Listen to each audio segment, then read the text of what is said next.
Hi friends, आज हम लोक प्रशासन का एक बहुत ही इंपॉर्टेंट टॉपिक का नाम है लोक प्रशासन में प्रशिक्षण, जिसे अंग्रेजी में कहते हैं ट्रेनिंग इन पब्लिक एडमिनिस्ट्रेशन।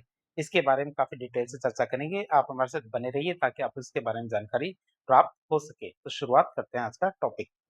लोक प्रशासन में प्रशिक्षण का अर्थ क्या होता है? लोक प्रशासन में प्रशिक्षण का अर्थ होता है सरकारी कर्मचारियों को उनके प्रशासनिक कार्यों को कुशलता पूर्वक करने के लिए, या सरकारी कर्मचारियों को उनके प्रशासनिक कार्यों को कुशलता पूर्वक करने के लिए आवश्यक ज्ञान, कौशल और सही दृष्टिकोण प्रदान करना। क्या हमारे जो सरकारी कर्मचारी होते हैं, इनको प्रशासनिक कार्यों को कुशलता पूर्वक करने के लिए आवश्यक ज्ञान, कौशल और सही दृष्टिकोण प्रदान करना इसका अर्थ होता है। इसका मुख्य उद्देश्य क्या है? इसका मुख्य उद्देश्य लोक सेवकों की कार्यक्षमता को बढ़ाना, प्रशासनिक सुधार लाना और उन्हें जनता के प्रति अधिक संवेदनशील और उत्तरदायी बनाना होता है, ताकि वे कल्याणकारी राज्य के लक्ष्य को पूरा कर सके। वो जो हमारा राज्य का कल्याणकारी राज्य बनाने का लक्ष्य है, ताकि वो पूरा हो सके।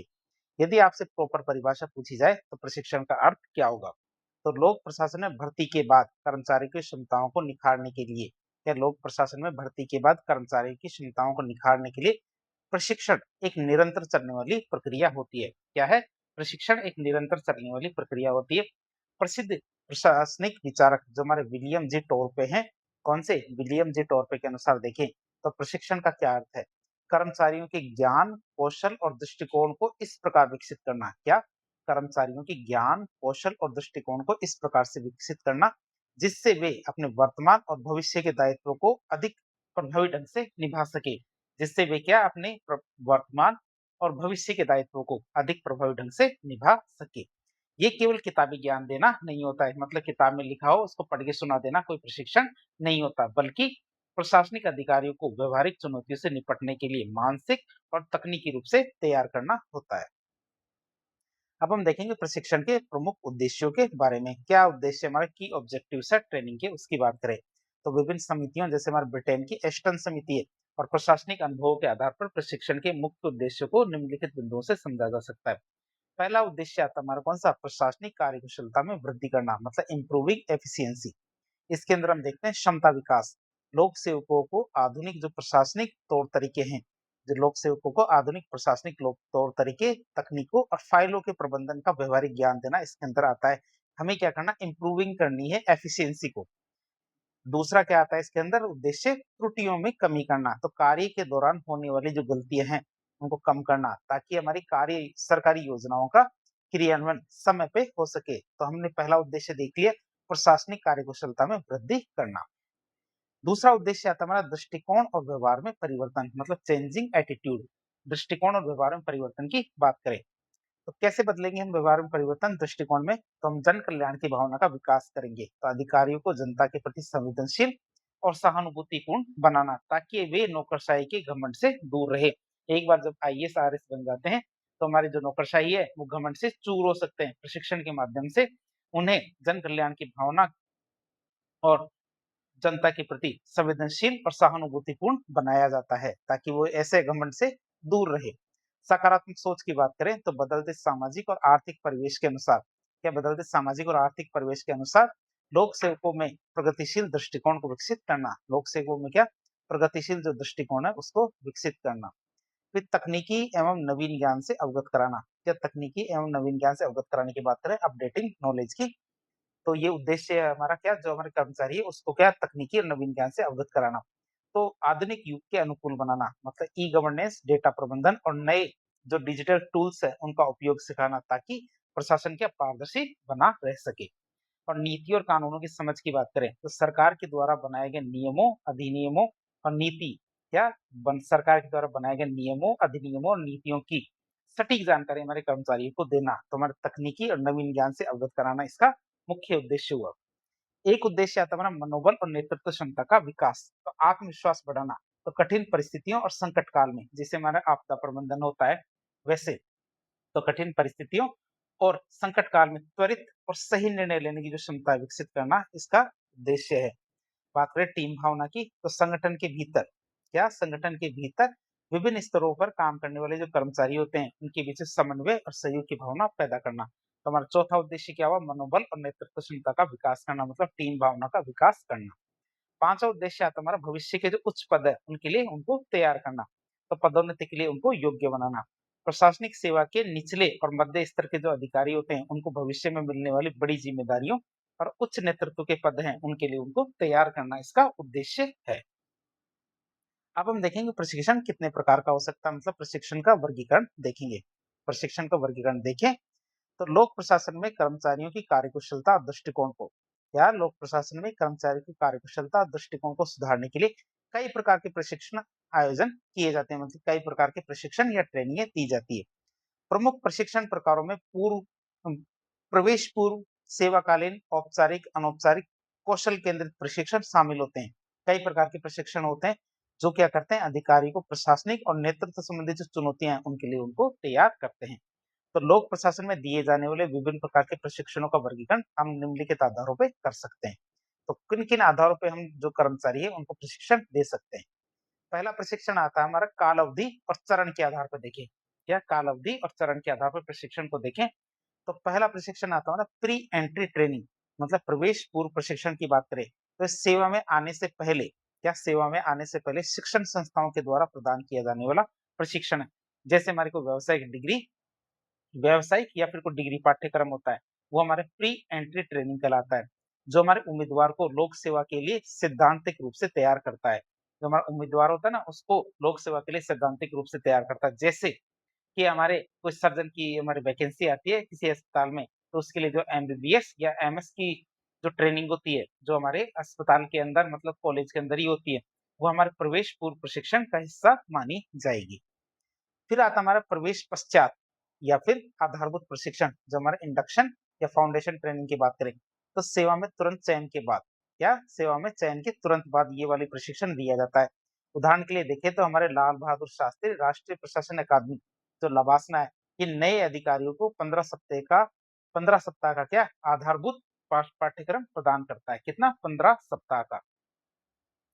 बात करें हमारी एक और ट्रेनिंग आती है अल्पकालिक और दीर्घकालिक प्रशिक्षण, जो हमारा शॉर्ट टर्म और लॉन्ग टर्म के प्रशिक्षण की बात करें तो कार्य की आवश्यकता के अनुसार जिस प्रकार का कार्य है उस प्रकार के कार्य की आवश्यकता के अनुसार कुछ दिनों का या कुछ सप्ताह के रिफ्रेशर कोर्स या फिर कई महीनों या सालों के उच्च अध्ययन पाठ्यक्रम आयोजित किए जाते हैं। तो इस तरह हमने देखा तो 3 प्रकार का प्रशिक्षण देखा हमने काल अवधि और चरण के आधार पे। पहला हमारा प्रवेश पूर्व प्रशिक्षण या प्री एंट्री ट्रेनिंग, दूसरा हमारा प्रवेश पश्चात या फिर आधारभूत ट्रेनिंग, तीसरा हमारा अल्प अवधि और दीर्घ अवधि प्रशिक्षण।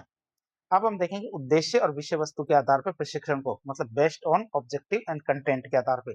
तो पहली ट्रेनिंग आती है स्किल ट्रेनिंग, जिसमें आते हैं कौशल केंद्रित प्रशिक्षण। इसका लक्ष्य क्या है? इसका लक्ष्य है नौकरी से संबंधित विशिष्ट तकनीकी दक्षताएं सीखना। या इसका लक्ष्य क्या होता है हमारे स्किल ट्रेनिंग का? इसका लक्ष्य होता है नौकरी से संबंधित विशिष्ट तकनीकी दक्षताएं सीखना, जैसे हमारे बजटिंग सॉफ्टवेयर, कानून, राजस्व प्रक्रिया, इस प्रकार की तकनीकी दक्षताएं सीखना। फिर आता है हमारा बैकग्राउंड ट्रेनिंग। बैकग्राउंड ट्रेनिंग की बात करें जिसमें हमारे पृष्ठभूमि प्रशिक्षण को शामिल किया जाता है। तो बैकग्राउंड ट्रेनिंग की बात करें तो ये किसी एक कौशल तक सीमित नहीं होता है। ये बैकग्राउंड ट्रेनिंग क्या है? किसी भी एक कौशल तक सीमित नहीं होता। ये हमारे प्रशासनिक, आर्थिक और संवैधानिक परिवेश को समझ, जो हमारे ये क्या करता है? प्रशासनिक, आर्थिक और संवैधानिक परिवेश की समझ विकसित करने के लिए एक व्यापक ज्ञान प्रदान करता है। क्या करता है? एक व्यापक ज्ञान प्रदान करता है, ताकि हमारे लोक सेवक समाज में अपनी भूमिका को बेहतर ढंग से निभा सके। ये हमारा उद्देश्य और विषय वस्तु के आधार पर प्रशिक्षण का।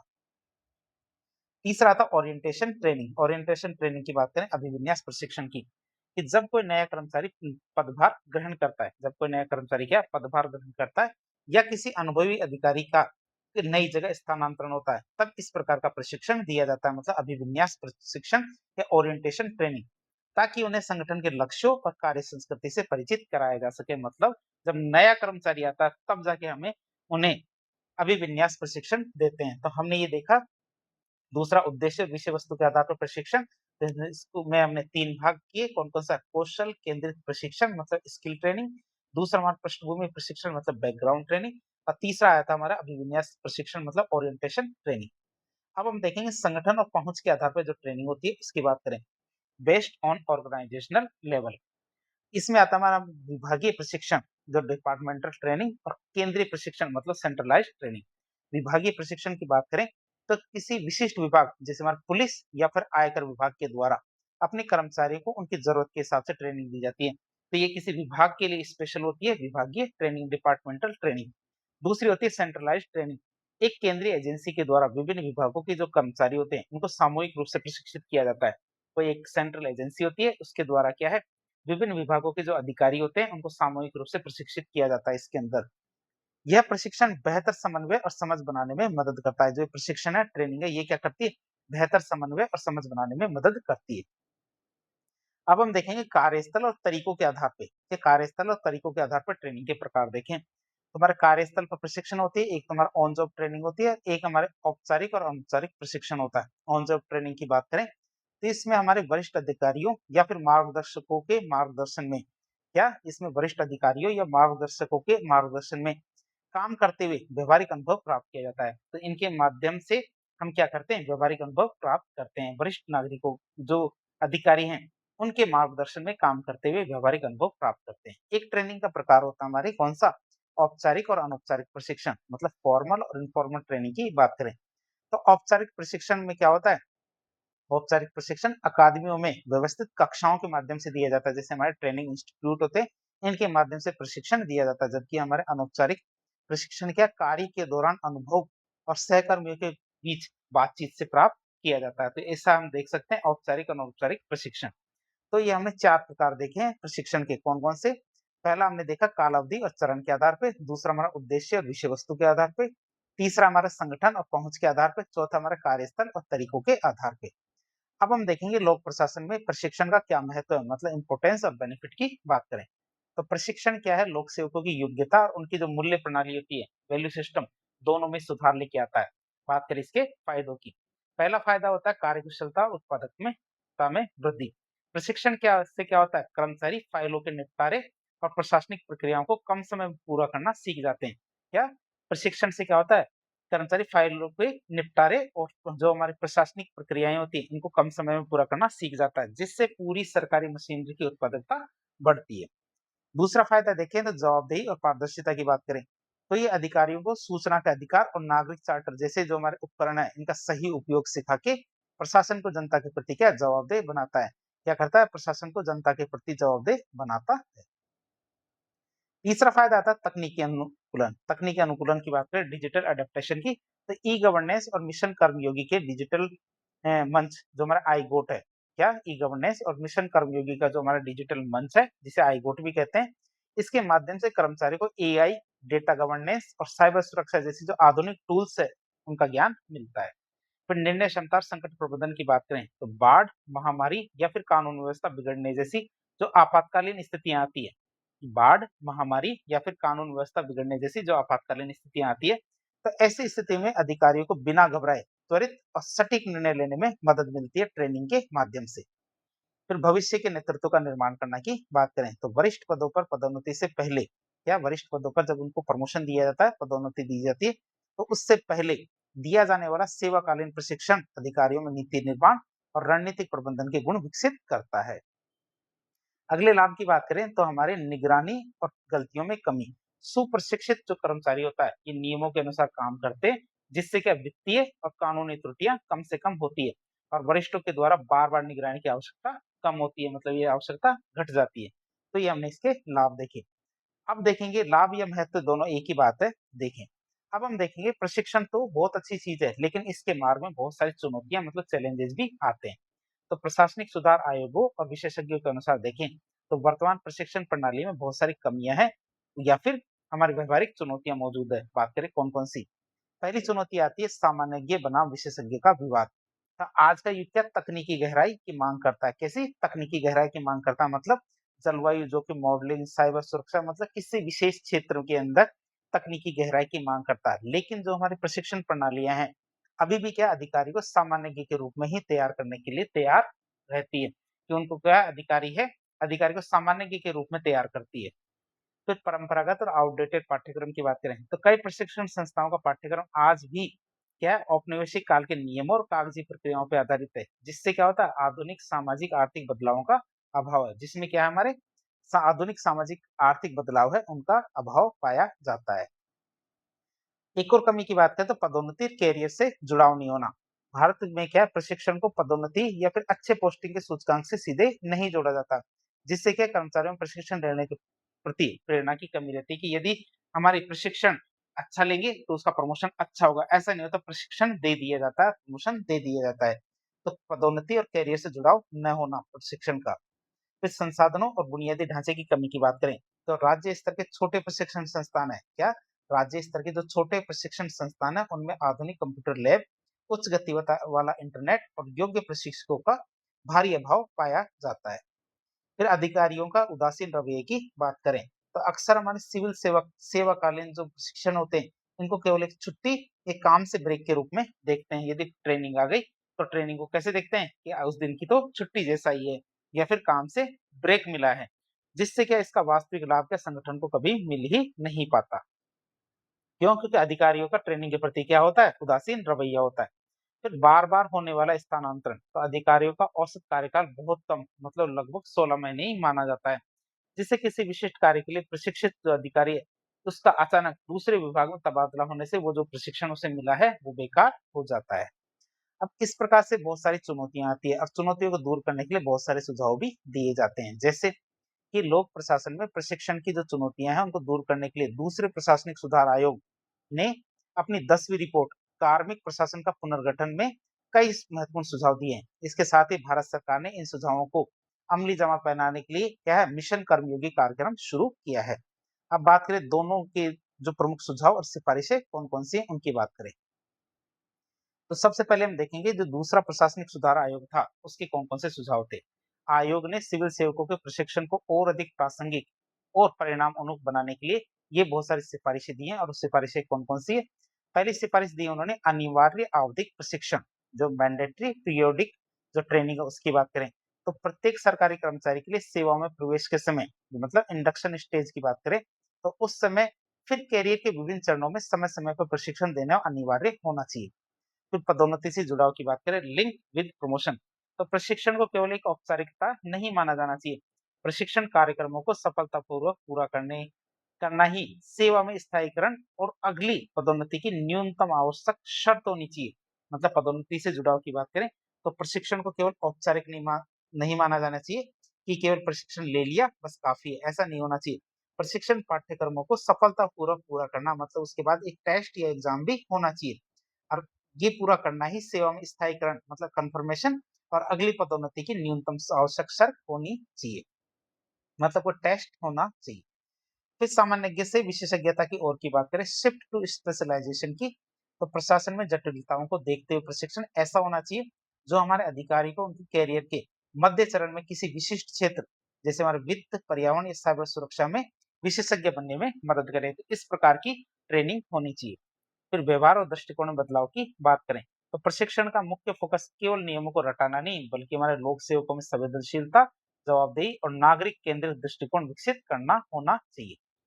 बात करें हमारे राष्ट्रीय लोक प्रशासन संस्थान की स्थापना, तो लोक प्रशासन और सुशासन में स्नातक और डिग्री पाठ्यक्रम चलाने के लिए क्या, लोक प्रशासन और जो हमारे सुशासन है, इसमें स्नातक और डिग्री पाठ्यक्रम चलाने के लिए एक केंद्रीय संस्थान स्थापित किया जाए, ताकि सेवा में आने से पहले ही युवाओं की पृष्ठभूमि तैयार हो सके, ताकि वहां से वो ट्रेंड होके आए।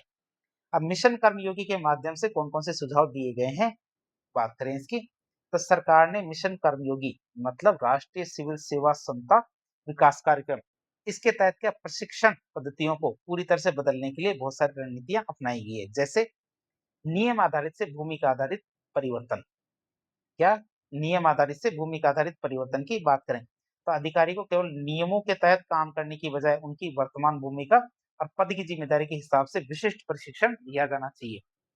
दूसरा, आईगोट कर्मयोगी डिजिटल प्लेटफॉर्म की बात करें, तो ऑन साइट प्रशिक्षण की कमी को दूर करने के लिए एक ऑनलाइन पोर्टल बनाया गया है, जहां हमारे सिविल सेवक कभी भी कहीं भी अपनी पसंद और विभाग की जरूरत के हिसाब से क्या ट्रेनिंग मॉड्यूल पूरे कर सकते हैं, क्या अपने विभाग और पसंद के हिसाब से क्या ट्रेनिंग मॉड्यूल पूरे कर सकते हैं। फिर निरंतर सीखने की संस्कृति की बात करें, कंटिन्यूअस लर्निंग की, तो प्रशिक्षण जीवन में एक बार लिए जाने वाली चीज नहीं होती, बल्कि पूरे कैरियर के दौरान चलने वाली एक निरंतर प्रक्रिया होनी चाहिए। फिर सॉफ्ट स्किल और तकनीकी ज्ञान की बात करें, क्या सॉफ्ट स्किल और तकनीकी ज्ञान की बात करें, तो जमीनी स्तर पर काम करने वाले जो कर्मचारी होते हैं, क्या जमीनी स्तर पर काम करने वाले कर्मचारियों के व्यवहार को सुधारने के लिए सॉफ्ट स्किल, जैसे जनता से बात करने का तरीका और डिजिटल साक्षरता पर विशेष जोर दिया गया है। तो इस तरह आज एक लेक्चर के जरिए हमने लोक प्रशासन में प्रशिक्षण, मतलब ट्रेनिंग इन पब्लिक एडमिनिस्ट्रेशन को काफ़ी डिटेल से जानने की कोशिश की। तो इस प्रकार के इन्फॉर्मेटिव वीडियो देखने के लिए हमारे चैनल से जुड़े। वीडियो यदि पसंद आता है तो वीडियो को लाइक करें, चैनल को सब्सक्राइब करें, अपने दोस्तों के साथ शेयर करें। धन्यवाद।